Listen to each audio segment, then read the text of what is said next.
Okay, so today we're going to talk about a plot called the box and whisker plot.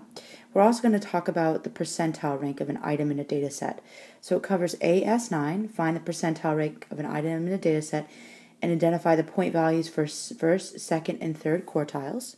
So first and third quartiles are in the vocabulary. The median is actually what we call the second quartile. And the box and whisker plot is also a vocabulary and percentile. This is covering the part of AS9 that we haven't covered, which is to make a box and whisker plot.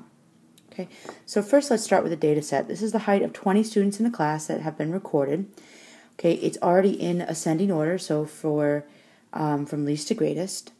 Now, to start making a box and whisker plot, we need to make what we call a 5-point summary. Now, just like it sounds like, a 5-point summary includes 5 points.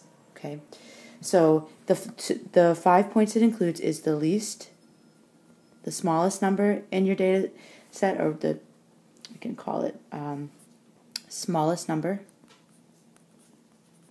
and largest number. Okay, and it also includes these numbers called quartile 1, quartile 2, and quartile 3. So I put a little sub 1, sub 2, and sub 3.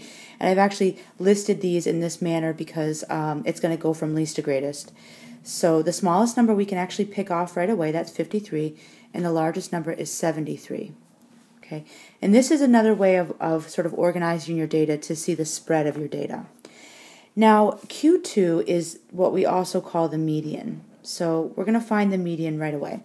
And we know how to do that already from previous classes and previous lessons. So there's 20 students. So if I divide that by 2, it's 10. So the median is going to be between the 10th and 11th number. So if I count them, 1, 2, 3, 4, 5, 6, 7, 8, 9, 10. So the median is going to be between the 66th and the 67th number. And I'm going to take an average of those. I can tell right off it's going to be 66.5. Okay, now we call this is the median, but sometimes it's called Q2. Okay, Q2 stands for the second quartile. And I'll explain what this is in just a second. So Q2 separates the data into two parts, the lower half and the upper half. Okay, now the next thing, in order to find Q1, we are going to pretend that the lower half is a data set of its own. So we're going to pretend the data points 53, 60, 61, and so on up to 66 is a data set of its own. And we're going to find another median for that data set. So since there are 10 numbers in that data set, 10 divided by 2 is 5. So the median for that lower part is going to be between the 5th and 6th number. So 1, 2, 3, 4, 5. It's going to be between these two numbers. So it's going to be 64.5. It's going to be the average of those two numbers. So I'm going to draw 64.5 here. And that's actually called, so that's going to be called Q2. Okay, or sorry, Q1, quartile 1. So this is the first quartile. Okay, and then let's go to the upper half and do the same thing there. So the upper half, I'm going to pretend like it's its own set of data, and I'm going to find the median here. So it's going to be 5. It's going to be between the 5th and 6th number. 1, 2, 3, 4, 5, 6. So it's going to be between 70 and 70. So the average of 70 and 70 is 70. Okay, so that I record that as Q3. All right, and there's my 5-point summary. The lowest number, the highest number, Q1, Q2, and Q3. So remember, Q2 is the median of the upper half. The median of the entire data set. Now, how we get Q1 is we take the lower numbers in the data set, and we pretend like they're their own data set, and we find another median for those numbers. We call that Q1. And likewise, we do that to find Q3. Now, the reason why it's called quartile, quartile means that it is a quarter. Okay, now what you've really done here, let's just look at what these what Q1 and Q. So this is Q1, this is Q2 or the median, and Q3. Now what you've done is you've divided the data up into quarters. because first you got a half and then you divided the half into half, so that's a quarter. And that's why it's called quartile, because it divides it up into quarters. Okay. Now, this 5-point summary, we are going to plot it above a number line and make what's called a box and whisker plot. All right, so let's transfer all this information to another page here. So the box and whisker plot is going to, so what you do to make a box and whisker plot is you make a number line where the lowest number and the highest number are on the number line and all the numbers in between. Now I've decided to go up by ones, but whatever unit you decide to go up by, you want to make sure that there's a lot of numbers in your box and whisker plot, like at least 10. So don't go up by, let's say, tens and then only have a few numbers in your number line. Remember, this is univariate data, so we're just using a one-dimensional number line to plot these. Now, the 5-point summary, we're going to plot them as points above the number line. So remember, our first number was the lowest number, which was 53. And the next point in your 5-point summary was the highest number, which was 73. Now, Q1 was 64.5, right? 64.5. So I'm going to plot that above 64.5 right there. Now remember, 70 was your Q3, and I think it was 54 or 64.5 was your. 64.5 was your Q1. 66.5 was your Q2. Okay, so this is the least number. That's the greatest number. This is Q1, Q2, and Q3. Now, to make a box and whisker plot, you draw a box between Q1 and Q3. And then you draw a line at the point that is Q2. And so that's your box, okay? And your whiskers go out to the greatest and the least numbers. Okay. Now, if you think about it, what this has done is it sort of represented your data as it's like a geometric representation of your data that shows the spread of the data. So it represents your data, but it shows how spread apart your data is. So between all parts of this box and whisker plot, so between the first whisker in the box, between the halves of the box, and between the end of the box and the whisker, there's a quarter of the data. So a quarter of the data lies here.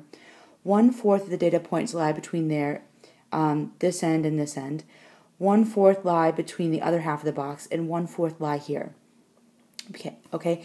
So it sort of shows, like, I could analyze this data set and say, since this is the height of students, I can say about a quarter of the students are between, there's a huge spread between 53 and 64.5. So let's look back at our data points for a second here. Now, and indeed, the shortest person in this class is 53. So the next person has a 7-centimeter jump between 53 and the next point. So that shows that there's 53 is an outlier in a sense. I don't think it's technically an outlier, but it is a number that is much lower than the next number in the list. So that's why this whisker is so long. Okay. Now it also shows us that half of the data lies in between the points 64.5, 64.5, and 70, right? So this is Q1 and Q3. So half of your data, half the students have heights between 64.5 and 70 centimeters. Okay, and then only a quarter of the students have a height between 70 and 73. So if we look here, looks like a quarter of the students are up in this top range.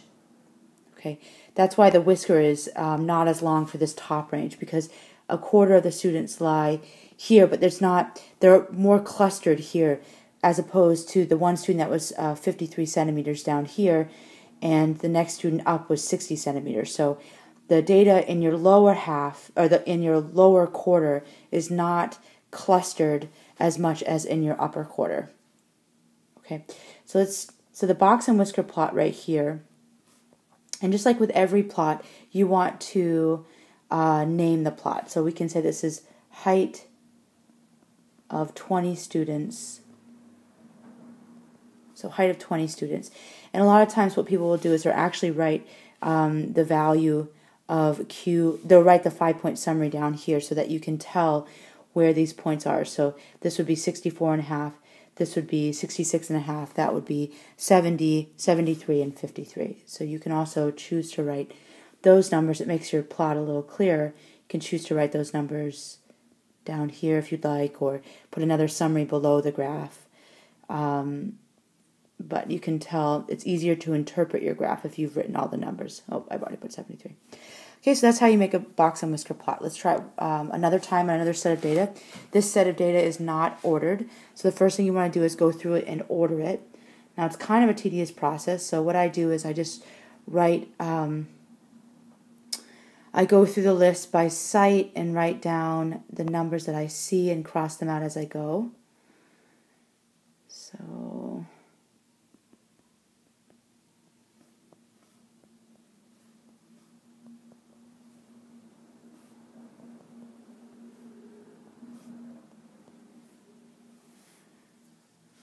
oops, and you should try to write them so that they're all on the same line, because you're going to end up having to find the 5-point summary. So I'm just going to rewrite this so they're all on the same line.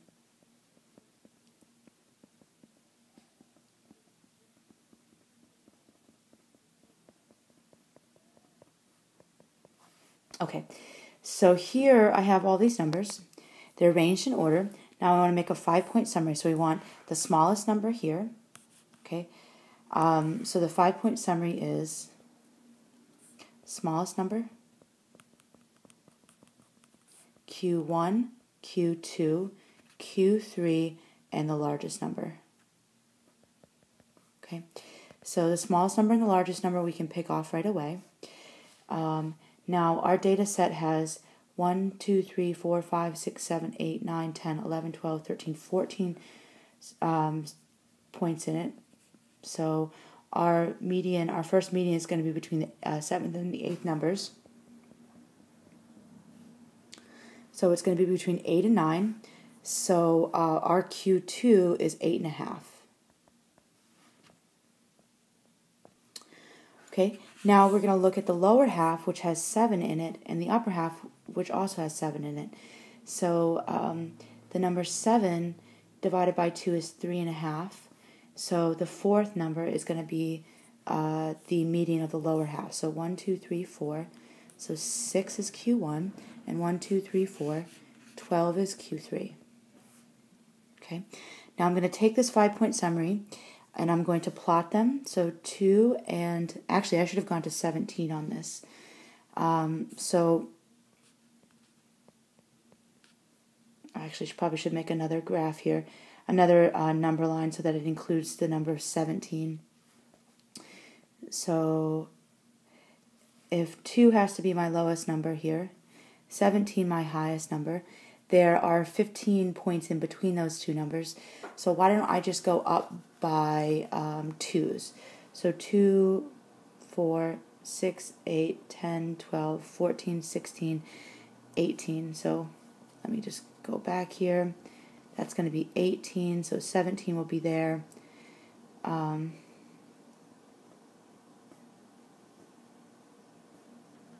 Okay, so I'm going to plot 2 here and 17 here. Now my Q1 is 6, so I'll plot that at 6. My Q2 is 8.5, so if that's 9, then 8.5 is about there. And my Q3 is 12, so I can plot that. And I want to make a box around Q1 and Q3, put a line at Q2, and make my whiskers out to the least and the greatest. Okay, and you may want to go ahead and put all of your 5-point summary on here so that it helps one interpret your graph a little bit better. Okay, so you can see the whisker on the upper half, or the upper quarter, is longer. So this whisker is longer. So the upper quarter of your data is spread out more than the lower quarter. Okay, so if you just look at the spaces in between things, so between the first, the lowest number and the Q1, there's this much space, but between Q1 and Q2, there's only this much space. So the second quarter of the data is clustered more than the first quarter. Now, this right here is the first quarter. This right here is the second quarter. This right here is the third quarter. And this right here is the last quarter. So one could say with a box and whisker plot, the quarter of the data that is clustered the most is between Q2 and Q3. Okay, because the space between Q2 and Q3 is the smallest. So the space between those two things are the smallest. Whereas the data is the least clustered between Q3 and the largest number. And if we look back at our data set, that makes sense because 17 was 3 points above where 14 was. All right. So it looks like 17 is kind of an outlier, except 2 and 5 have that same space in between it too. So the whiskers are actually longer than any of the other clustering. Now I could also say that half the data is between 6 and 12 because that's where Q1 and Q3 is. So half the data is between Q1 and Q3. Okay. Now we're going to go on to talk about percentiles. So the percentile is what percent of the data is at or below the given measure. Now, let's just process this for a minute. It's the percent of the data that is at or below a measurement. So if I ask you what the percentile rank of 65 is, and I go back to the first data set that we have, I'm wondering how many numbers, what percentage of numbers is at or below 65. Okay, so 65 looks like it right here. So you could say that, I mean, if just looking at it, looks like more numbers are above 65 than are below. So you can definitely say that 65 looks like it's not even less than half the data is below it. So the percentile is going to be less than 50%. So to calculate the percentile, you think about the numbers that are actually 65. So there are two numbers that are actually 65, and you multiply that by a half. Okay, and then so these are the numbers at 65 that are 65, and then you multiply that number of numbers by half, and then you add all the numbers below. So I have 1, 2, 3, 4, 5 numbers below. Okay, and then you divide that by the amount of numbers in your data set. So let's see. We have 5, 6, 7, 8, 9, 10, 11, 12, 13, 14, 15, 16, 17, 18, 19. For some reason, I feel like it should be 20, so let me just count one more time.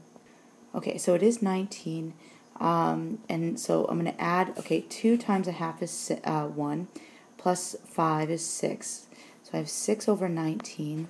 Now, when I get this on my calculator, 6 divided by 19 is 0. And I want to round it to the nearest. Hundredth,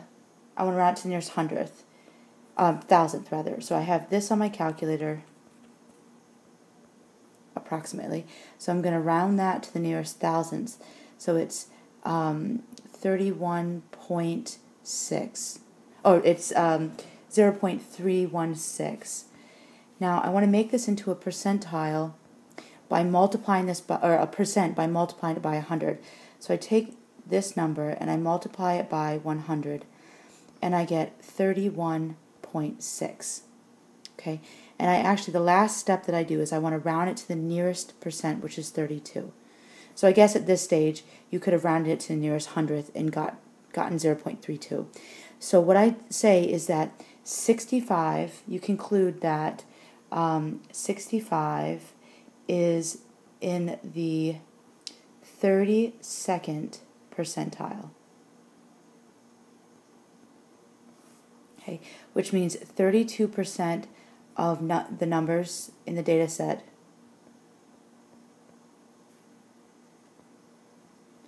are below 65, and 68% of the numbers are above.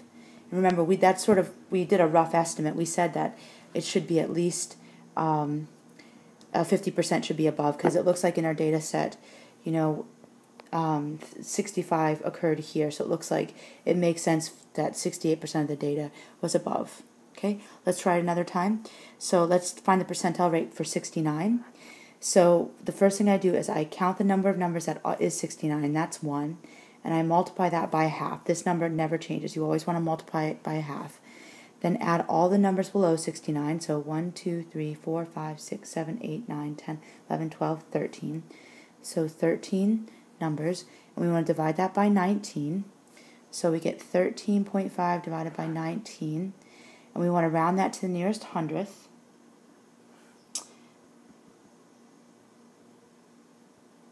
Okay.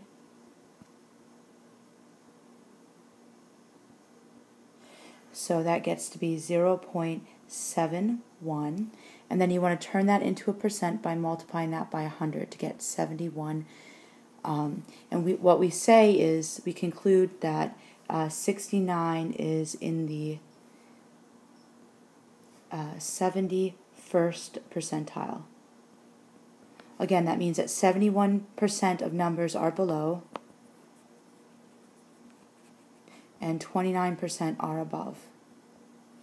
Okay?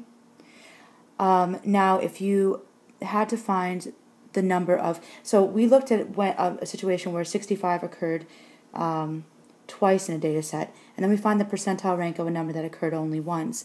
But if you find the percentile rank of a number that occurs 3 times, so I'm not going to go through this whole calculation, but this is 30 marks, and 87 occurs 3 times. So you take 3 and you multiply it by half, add up all the numbers below that, and then you divide by the total amount of numbers, and then multiply that number by 100 to get your percent, and then round to the nearest percent, and that's your percentile. Okay, so we covered percentile rank, and percentile rank, by the way, is a way of comparing your number, the number you're looking at, to the other numbers in your data set. So percentile ranks are oftentimes the scores that you see on state tests. So if you take an SAT test, what you get back is not the percent that you got correct, but the percent of people who scored below you on that certain test. And so we covered percentile rank, and we also covered box and whisker plot and 5-point summary.